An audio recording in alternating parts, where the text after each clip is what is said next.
Sekitar 70% dari 5,3 juta penduduk di wilayah Provinsi Aceh dinyatakan sudah memakai masker. Hal ini seiring semakin tingginya kesadaran masyarakat dalam menjaga kesehatan di tengah suasana pandemi. Kepala Pelaksana Badan Penanggulangan Aceh BPBA, Ilyas mengatakan, masyarakat harus taat dan patuh dalam menjaga protokol kesehatan tersebut.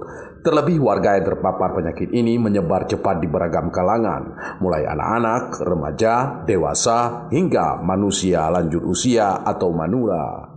Jadi tingkat pemakaian masker itu sudah hampir 70% lah pemakaian masker. Nah ini yang kita harapkan kan kesadaran masyarakat hari ini.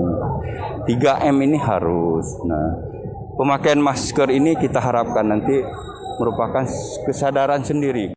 Kepala Pelaksana BPBA Ilyas menambahkan, secara keseluruhan ada 7 dari 23 kabupaten kota di Aceh berstatus zona merah dikarenakan tingginya angka kematian COVID-19.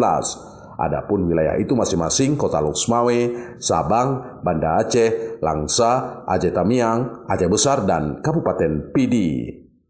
Dari Provinsi Aceh, Erwin Jalaluddin melaporkan untuk KBR.